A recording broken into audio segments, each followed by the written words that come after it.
Okay, understanding the meanings of tarot cards in the tarot card deck. Now, a tarot card deck has major and minor arcana cards. Major arcana cards, which I'm showing you here, symbolizes important life events, lessons, or milestones an individual in the reading needs to know most about. Now, if you see here, this is the Empress representing a mother. With minor arcana cards, though, they are broken down in four suits, such as swords, pentacles, wands, cups, and those symbolizes finances, emotions, thoughts, and your desires. Those cards also is a reflection of the day-to-day events that an individual is experiencing, and it gives you a lot more clarity in the reading about what's going on in their life majorly and what's going on in their life minorly. Now, the four suits of the minor arcana cards, which is the swords, the pentacles, the wands, and the cups, can also represent zodiac signs, such as fire sign represents the one. A fire sign is a Aries, Leo, or Sag. A water sign represents the cups, a Cancer, Scorpio, or Pisces. Sign represents the pentacles, which is Taurus, Virgo, or Capricorn. And an air sign represents the swords, Gemini, Libra, and Aquarius. The sword is normally for what a person is thinking mentally.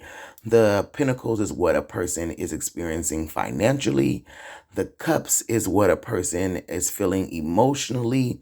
And the fire sign is what a person desires most. So yeah, and these cards can also be read in the upright or the reversed. They have different meanings depend on how they come out during the reading. In the reverse, it's normally the opposite of what it is in the upright, but it means totally different things when it comes out upright or reverse. As you can see here, a reverse card means unapproachable, overlooked, unpopular, loss of reputation, defeat, fame from grace.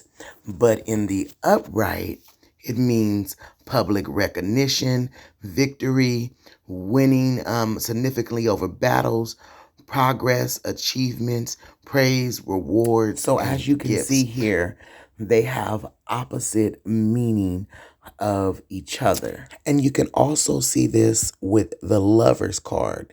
The Lover's card in reverse means inconsistent, impatient, indecisions, disharmony, disconnection, imbalance, misalignment of values. But in the upright, it means attraction, relationship, connection, emotional choice to be made, relationship issue, commitment or not, doubt, dilemma, or temptation. So either one of these things could be going on in a relationship. It depends on what other cards that falls out before or after it or around it in a tarot spread. You can also see this with the Empress and the Devil card. Now, the Devil card really represents a toxic relationship, maybe a toxic individual, bad habits, whereas the Empress represents a mother, fertility, birth, you name it. But in reverse, it means quite the opposite. Let's check it out and see what it means in the reverse. Now we're going into more details of these cards so that you can get a full gist of how these cards feel in the reverse.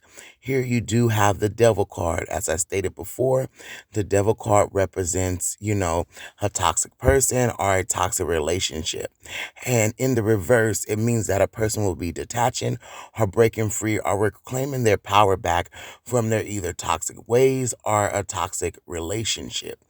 And I'm going to turn it back around right here so you can see it that is in the upright. That means like a person, because of their behavior, is going to experience a downfall, some failure, different things of that sort. But if it comes out an opposite, that means they're working on detaching and getting away from those type of things, which is always good when you see this, because it knows that a person is wanting to do better. Here you also have the Empress in the upright. You know, it means fertility, abundance. Like, this is a great mom. She's a great nurturer. She knows how to do things. She's stable. She's grounded. She has herself together. But in the opposite, it's a mom who really doesn't have themselves together. You see, she's experiencing creative blockages, you know? She's materialistic, you know? The things that she's dealing with has run their course. So, yeah, this will be a mother that needs to really work on herself and get things together. Now, in the minor arcanas, remember I told you about the 4 suits. You have the swords, you have the wands, you have the aces here. So I have taken one of the suits, which are the cups, and I've set them to the side so that you can see all the cards that fall within the suit. All of the minor arcana cards all have a ace in their suit, number cards from 2 to 10, and then they also have a page, a knight, a king, and a queen. The page and the knight is normally immature energy, and the queen and king is normally mature energy, depending on if they come out in the upright or reverse. Now, I'm highlighting these cards here: the Hermit, the Hierophant, the Tower, the High Priestess, and the Magician, because there are major arcanas that either tell you what to do to overcome issues or problems, or tell you how you can do it or what you can use to do it. So let's look at them more closely and dive into the real meaning. So we have the Hermit. This means that a person would normally need to go in and do some self-reflecting, some soul searching to figure out who they are, what they like, what they can do about a situation that they're in. We have the Hierophant. The Hierophant is where you probably need spiritual guidance, help yourself spiritually. Maybe you're a spiritual guider. It depends on the scenario, but you might need some spiritual insight, some more wisdom. It also could mean that you're a therapist, you're a teacher, you're a scholar, you're tapped into your spiritual realm. Next to that card, you have the Tower. Now, the Tower is an unexpected event. If you're normally not doing the things that you are supposed to do, the universe steps in and does it for you. Like, they don't give you a chance to do that. You have the Magician, where you need to manifest what you want, to manifest your resources, get your concentration together and everything. The High Priestess is using your intuition. You need to tap into your intuition, figuring out what you want, your discernment for figure out what's going on in the situation. Normally a person does have it. Their intuition is either on or their intuition is either off. But however it goes, when you tap into your intuitions, your feelings, your subconscious, you're able to know more about this information about reading tarot cards, tarot decks is just scratching the surface. As you can see here, there's plenty more cards and decks that you can get into. But if you want to know more about especially reading tarot decks, tap into my next video that I'm going to put out.